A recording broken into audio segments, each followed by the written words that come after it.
today we will present the presentation of Microsoft and according to the case of how the strategy process killed innovation for the Microsoft. So there are 5 people in our group, which are Xiwen, Anne, Flora, Jiaqi, and Duc. And our group ID is 4005. So our presentation will be divided into 3 parts. Firstly, I will give a briefly summary of the case and present the theories mentioned in our presentation. Then our group members will answer the questions of the case separately. So Xiwen, Flora, Riaz will answer the first 3 questions separately, and Duc will give the recommendations related to current design and current efforts, and then conclude the presentation. So now I will introduce our case, how the strategy process killed innovation at Microsoft. So from the case by 1999, Microsoft is the most valuable company in the planet. Although Microsoft got a highly profit, its stock price was flat since 2000s. One reason Microsoft failed and flattened in the 2000s was that it saw its mission differently. When it protect the existing portfolio, it failed to commercialize the category-defining product and services. Moreover, Microsoft's strategy process killed innovation. So the key reason of it is because of the top-down strategy of Microsoft. Although Microsoft has achieved huge achievement, it still not be commercialized. The case gives several examples of the Microsoft product, such as the online search and the portable music player, cloud-based office software. So there are the successful products and services in Microsoft, but it has never been commercialized. The manager holds too much control to the company under the top-down strategy, so that it killed the innovation of Microsoft. So there are 5 questions in our case. So firstly, Xiwen will introduce the strategies management process at Microsoft, and then Flora will talk about why Microsoft failed to successfully commercialize them. And next, Jiaqi will talk about why it is difficult to balance exploitation. So last 2 questions, Duc will combine the current efforts and the current design to give some recommendations of our presentation. So next, I move on to the first question. Xiwen will introduce about it. Okay, thank you, and I'm Xiwen. Now I will talk about the first question about the strategy management process in this case and the decision made and the strength and weakness of this approach. And for this case, it's definitely the top-down strategy. And the definition about this strategy is about the process of the chief to reaching the independent conclusions that change or improve the workplace or business systems. And this is the Microsoft CEO in this case. And about this strategy, the top-down strategy planning are suitable for the stable markets and where there is just a little change in the customer needs and the competitive activities is less.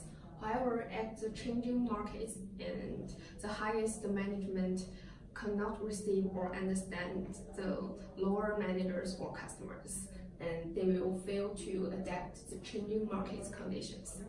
And just following the analysis, formulation, and the implementation of the business strategy at the Microsoft, it was the responsibility of the top management led by CEO.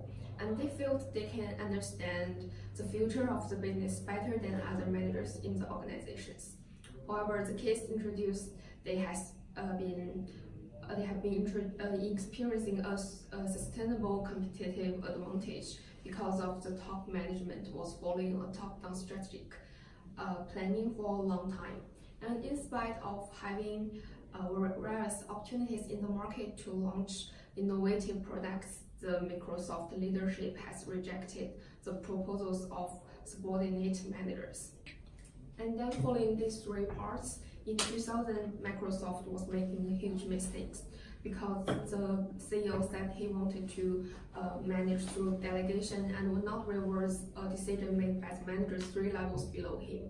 And this decision put an end to the Microsoft first online advertising venture. And then they have missed 2 huge opportunities to pursue promoting strategic initiatives that have emerged from lower levels within the firm. And then in the summer of 2009, after spending millions of dollars, and it's already been a decade late, then they described the online advertising application.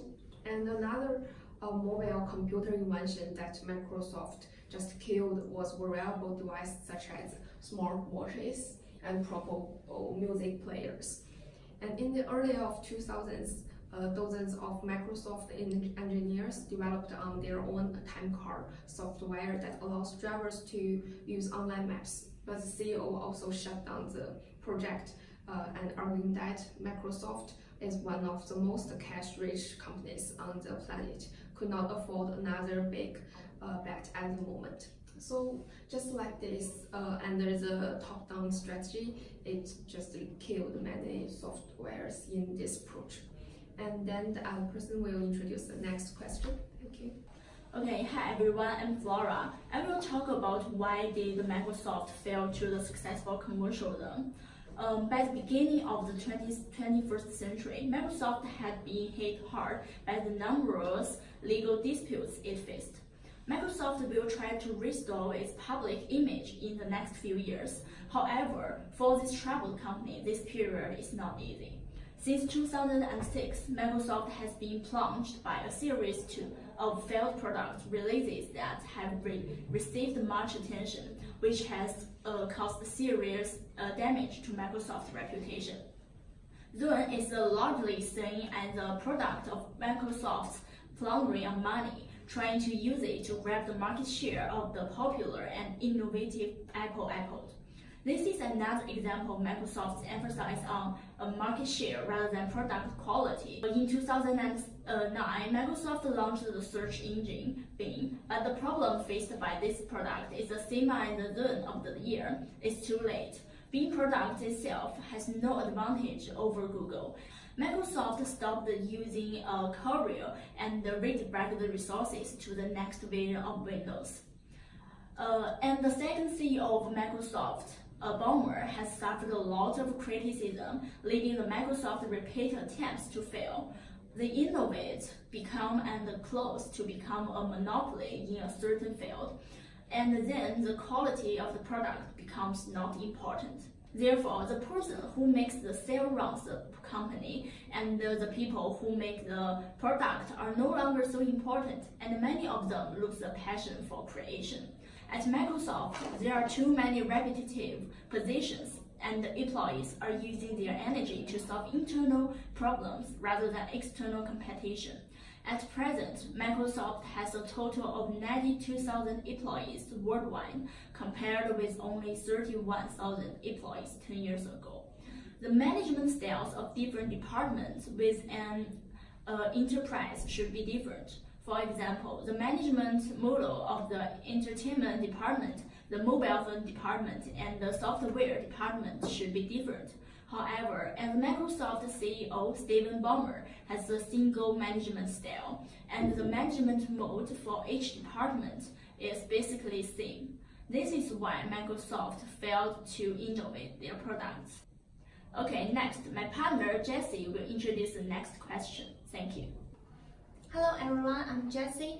I will answer the question, why is it so difficult for the CEOs of the large and successful companies such as Microsoft to balance exploitation and exploration?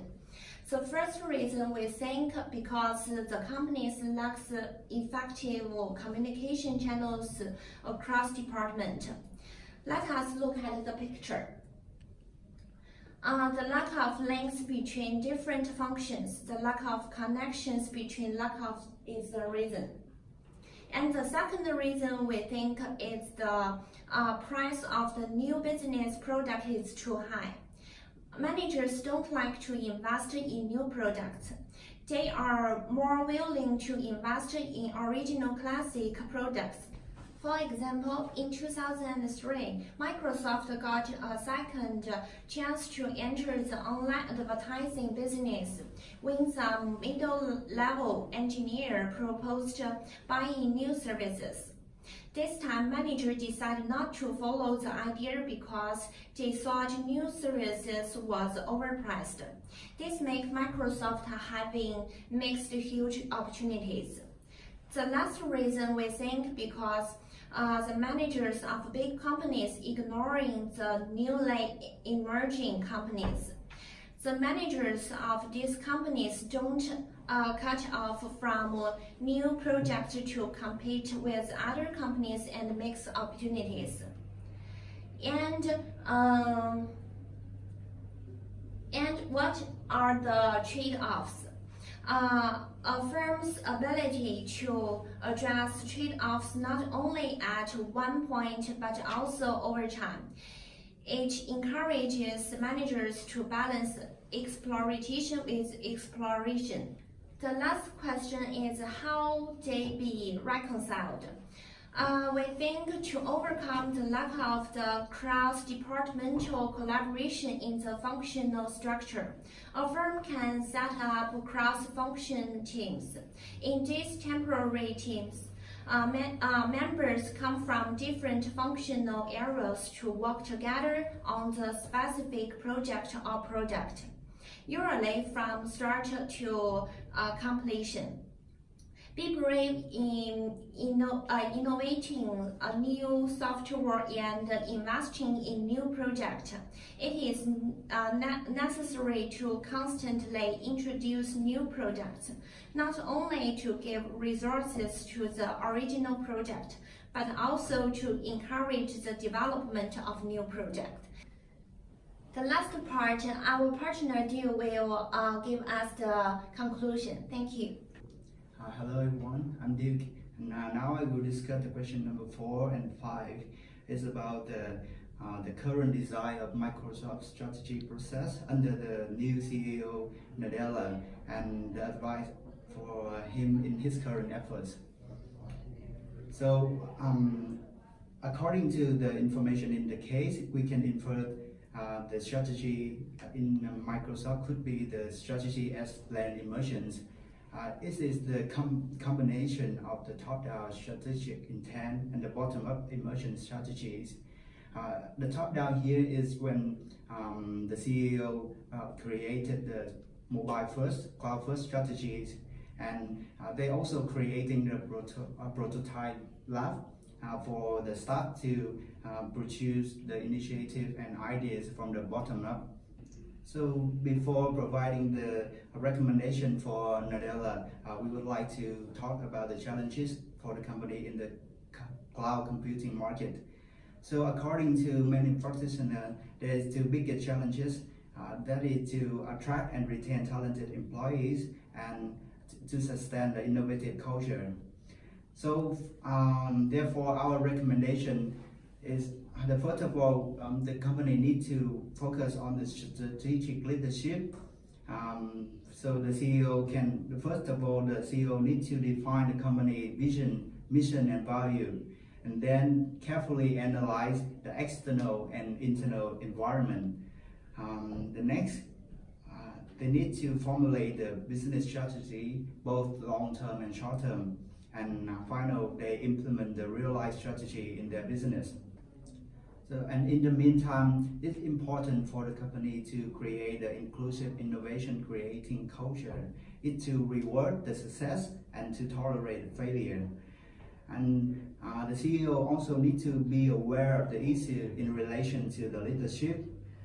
For example, the executive experience in unstable environment. This could be the relationship between the performance of the company and the executive tenure.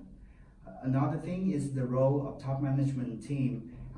It's about the heterogeneity and size and social and integration during the strategic decision making. And the last one, the strategic HR practice should be applied for Microsoft. That is the HR planning, designing of work, attraction and selection, retaining and developing talent, performance and reward management system. These are our preferences. That's it for our presentation. Thanks for listening.